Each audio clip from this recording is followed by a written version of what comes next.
요즘 교회와 성도를 향한 세상 사람들의 평가는 우리를 매우 당혹스럽게 합니다. 물론 거기에는 사람들의 오해도 있고 또 잘못도 있는 것이 사실입니다. 그래서 답답하고 우울한 마음이 드는 것도 사실입니다. 하지만 한편으로는 지금의 이 상황은 어느 때보다 성도와 교회의 정체성에 대해서 많이 생각하게 하고 깊이 생각하게 만듭니다. 우리가 누구인가 하는 것을 돌아보게 한다 하는 거죠.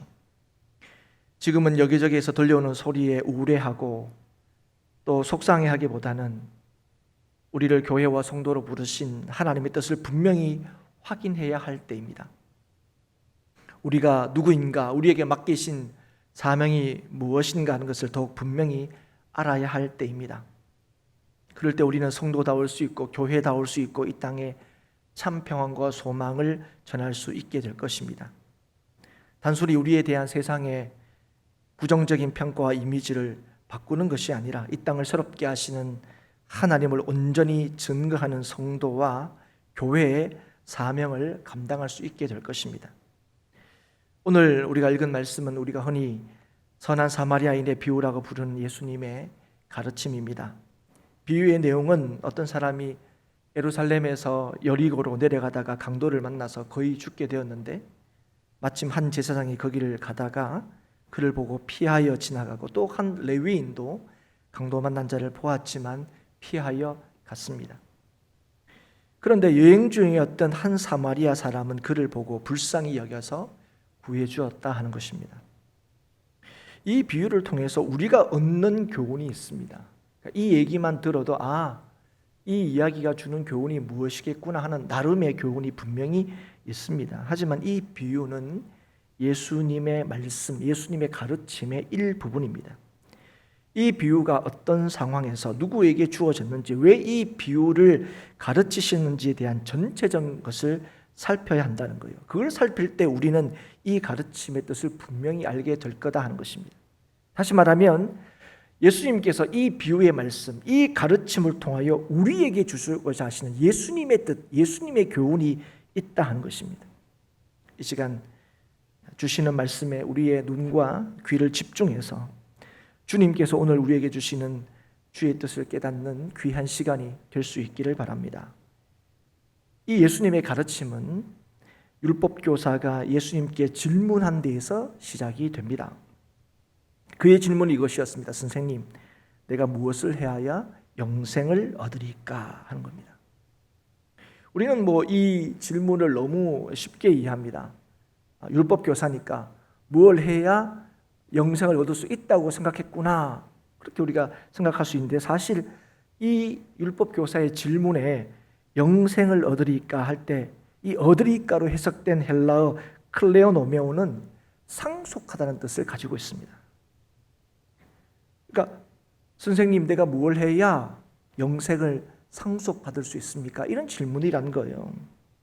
그런데 여러분, 상속이라는 것은 어떻게 받습니까? 행위에 대한 보상이 아닙니다. 상속은 자격이 있어야 돼요. 영생은 누가 받을 수 있습니까? 영생은 하나님의 자녀가 받을 수 있는 겁니다.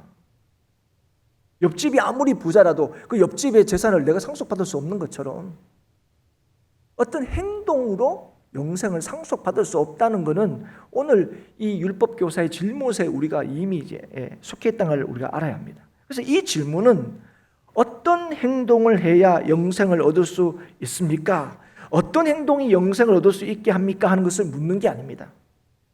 누가 하나님의 자녀입니까? 하는 것을 묻는 질문이죠. 그런데 이 율법교사가 이 질문을 하는 의도가 무엇입니까? 정말 그걸 몰라서 그렇습니까? 그걸 정말 알고 싶어서 그렇습니까? 아니면 예수님의 특별한 가르침을 받기 위해서 그렇습니까? 아닙니다. 오늘 말씀에 보면 왜 이 질문을 했다 그랬습니까? 시험하기 위해서. 29절에 보면 더 정확하게 얘기하고 있는데요, 자기를 옳게 보이려고 묻고 있다 하는 거죠. 누가 하나님의 자녀입니까? 이렇게 묻는 이유가 뭐라고요? 자기를 옳게 보이려고, 내가 하나님의 자녀 아닙니까? 이걸 드러내려고 했다는 거죠. 그런 그에게 예수님께서 율법에 무엇이라 기록되어 있으며 내가 어떻게 읽느냐 그렇게 묻습니다.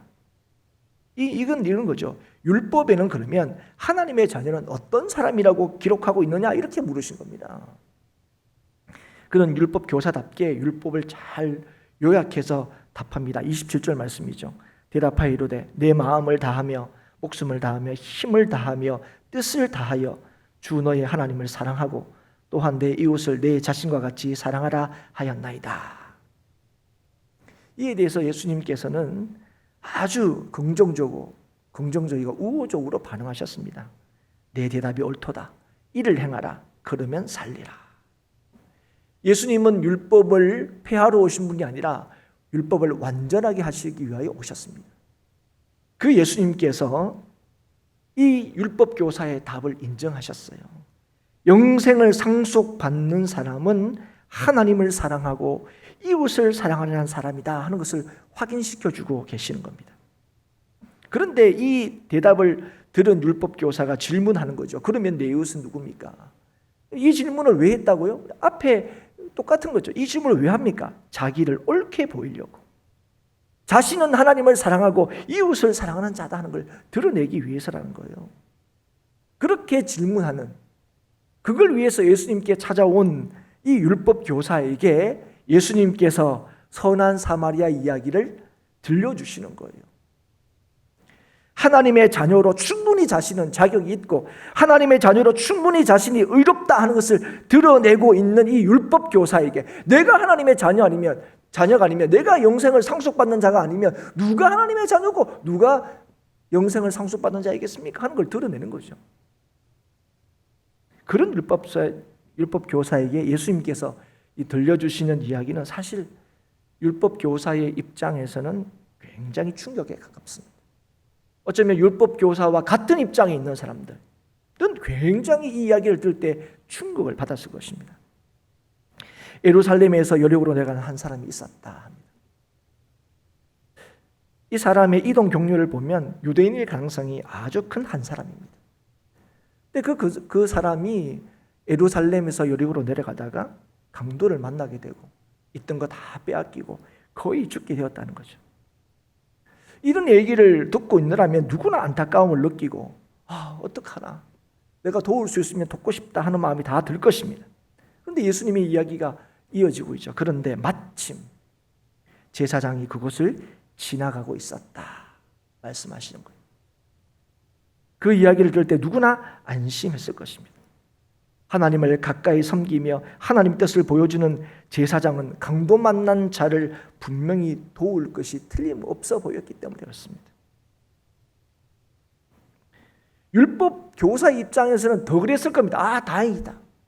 그런 생각을 했을 거예요. 왜냐하면 제사장은 율법 교사와 같은 부류의 사람입니다. 하나님의 자녀임이 너무 틀림없는 그 사람이 강도 만난 자의 곁을 지나가고 있었다 하는 것은 굉장히 다행스러운 일이라고 그가 여겼을 것입니다. 하나님을 사랑하고 이웃을 사랑하는 자이기 때문에 그를 그냥 지나칠 리가 없을 거라고 여겼기 때문에 그랬죠. 이웃이 누구입니까? 물을 때 제사장만큼은 분명히 자신의 이웃임이 너무 틀림없는 사람, 그 사람은 그냥 그곳을 지나가지 않았을 거다. 그런데 예수님의 계속되는 이야기가 뭐였습니까? 제사장은 거의 죽게 된 강도 만난 자를 피하여 지나갔다는 겁니다.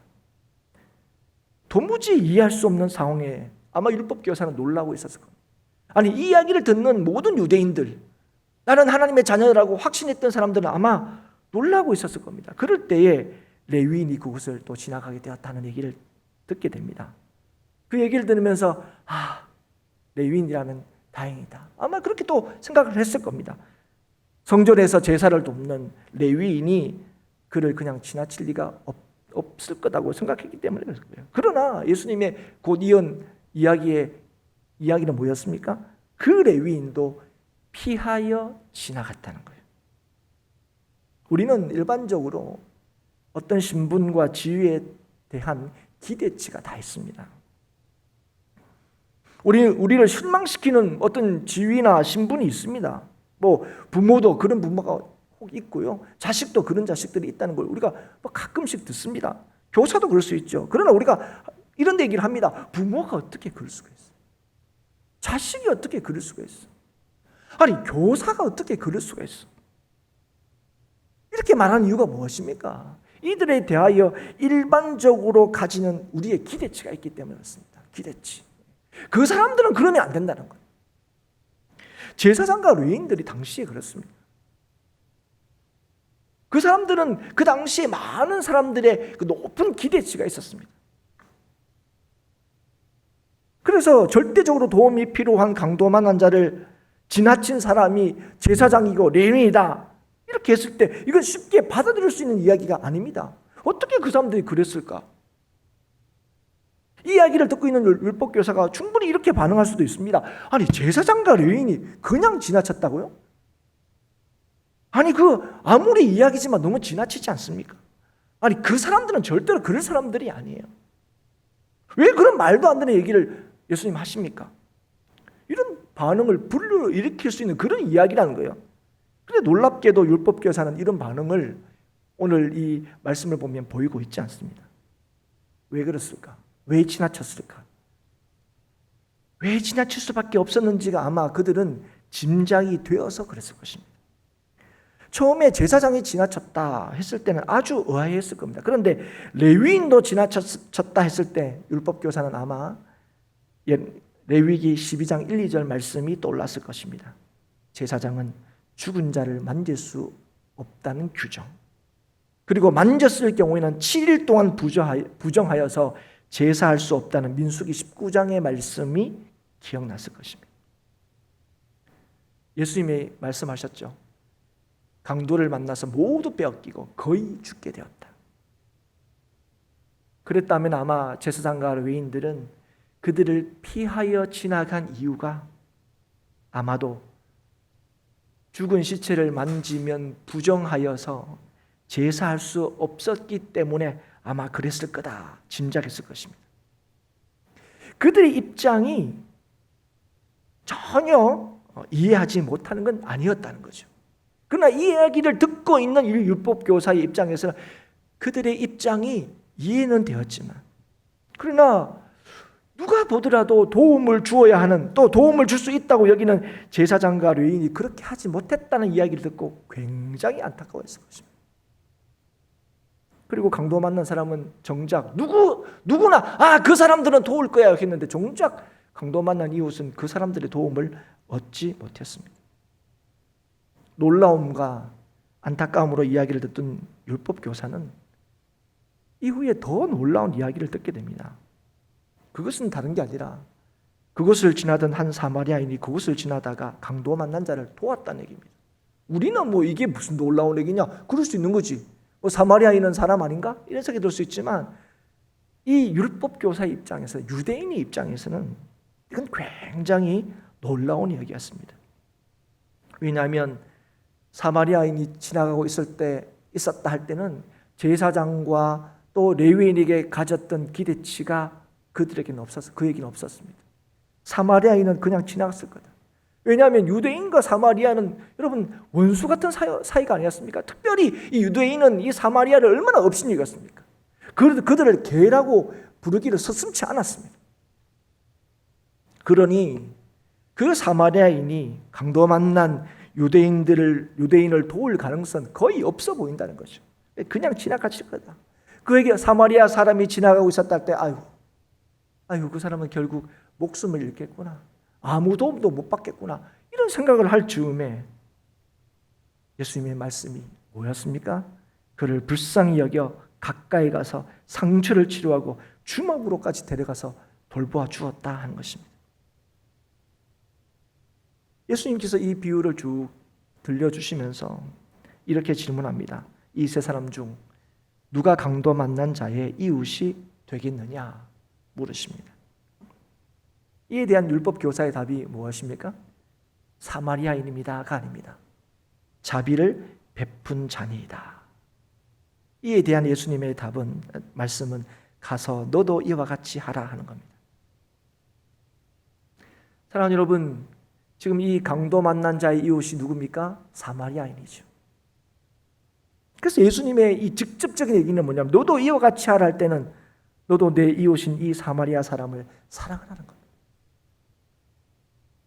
그런데 율법 교사의 입장에서는, 유대인의 입장에서는 이건 결코 받아들일 수 없는 겁니다. 왜냐하면 사마리아 사람은 그의 이웃이 아니었기 때문에 그렇습니다. 그의 이웃이라고 생각하지 않았기 때문에 그렇습니다. 사랑하는 여러분, 오늘 이 비유의 말씀에서 우리가 참 조심해야 될 게 뭐냐면, 하나님께서 특별한 사마리아 사람을 소개해주고 있는 게 아닙니다.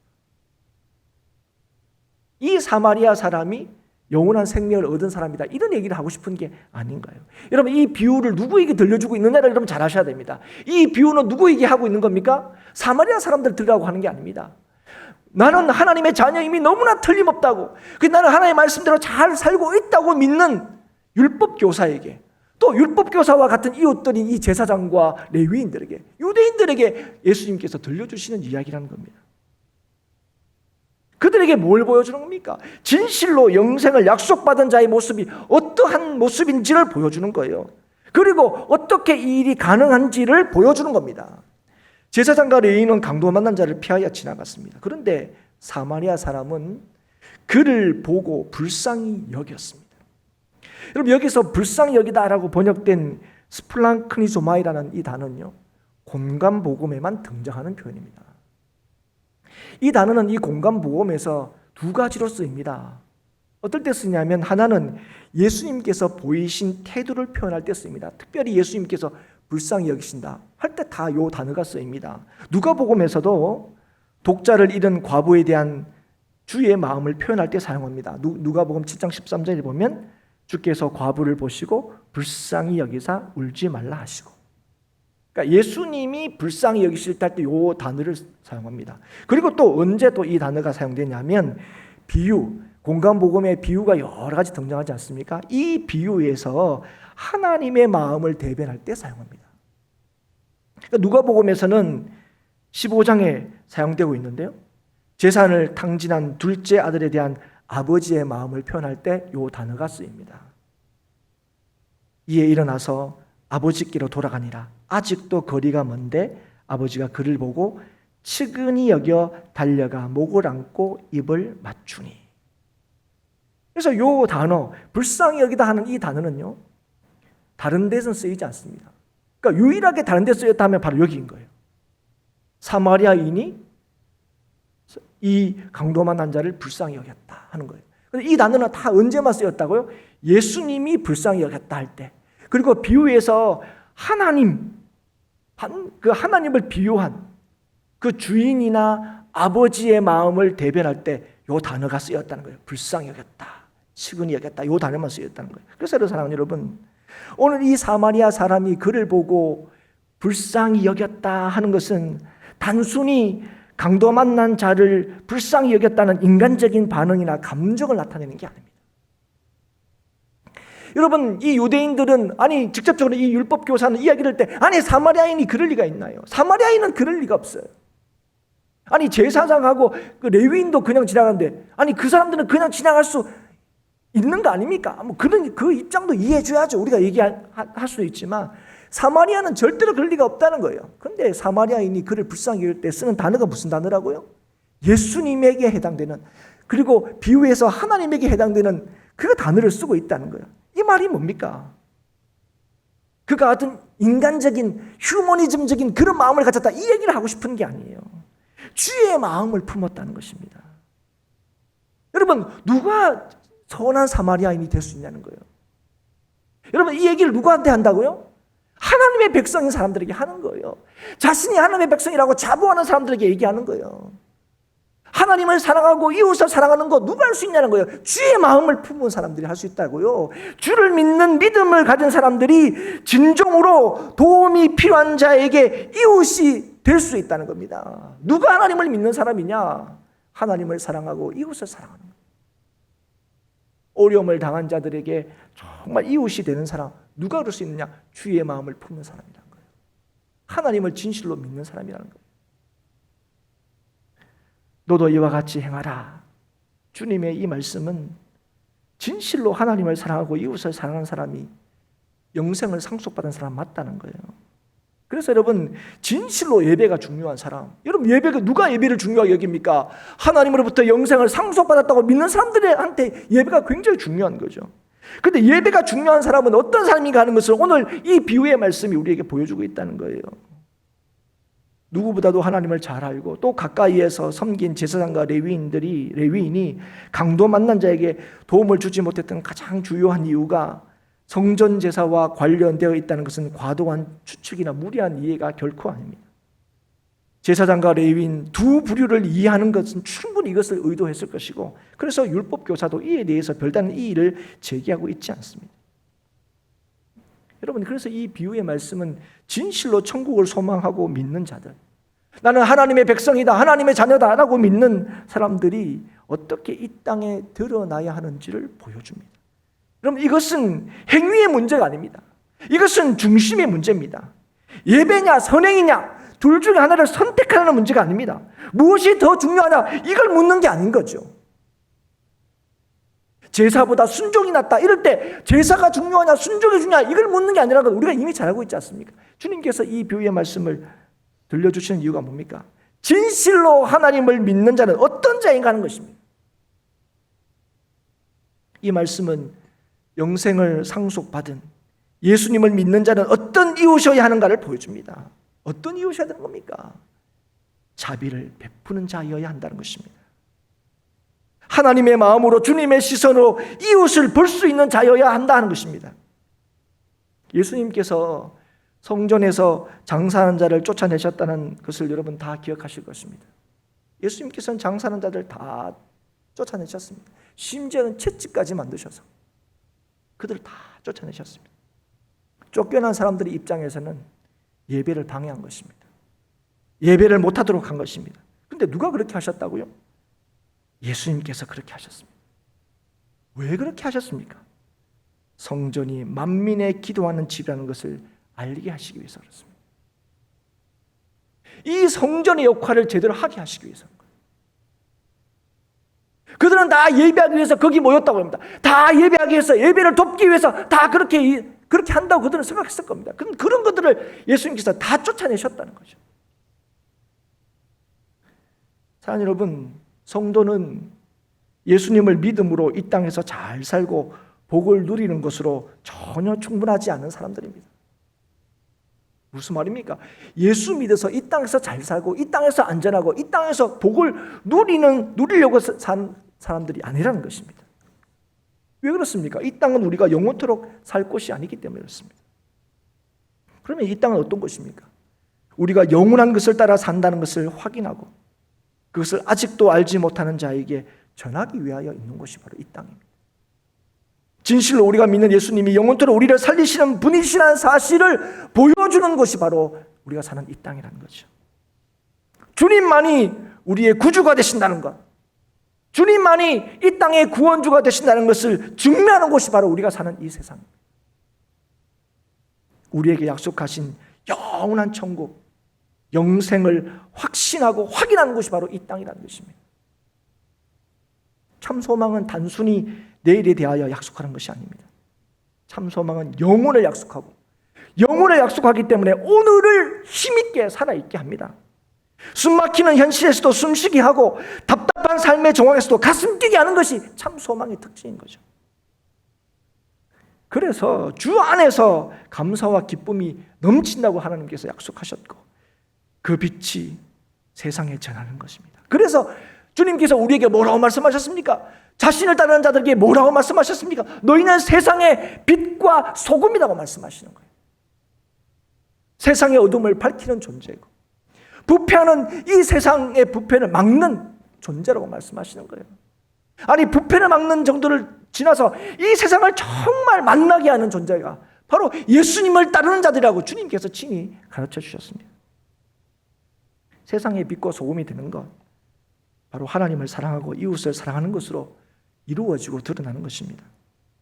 사랑하는 여러분, 하나님을 사랑하지 않으면 이웃을 사랑할 수 없습니다.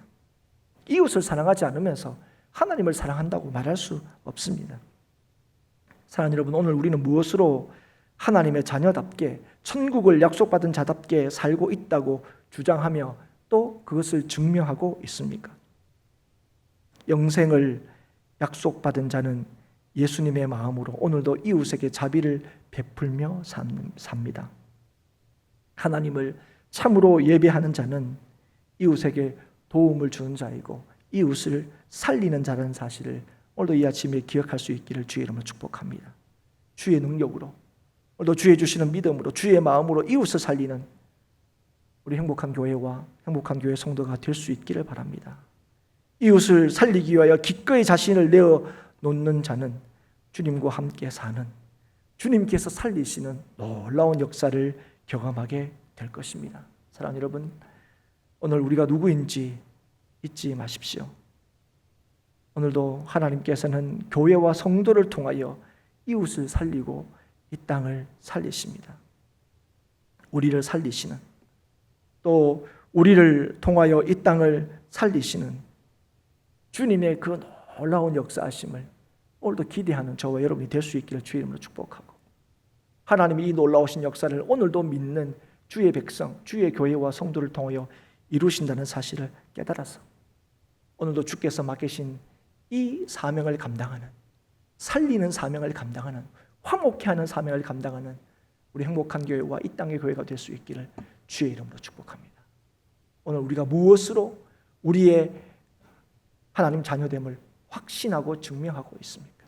오늘 우리는 정말 주님께서 우리를 살리신 것처럼 세상을 살리고 있습니까?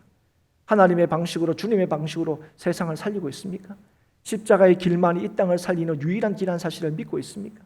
오늘 이 교회가 이 십자가의 길을 걸어가고 있는지를 다시 한번 돌아보고, 예수 그리스도의 십자가가 모든 사람들은 다 실패라고 생각했지만 그 예수 그리스도의 십자가가 이 땅을 살리시는 하나님의 구원의 능력이 된 것을 아는 우리들이 오늘도 주님과 함께 이기게 하시는 하나님의 방식을 택하는 우리 모든 성도들이 될 수 있기를 주의 이름으로 축복합니다.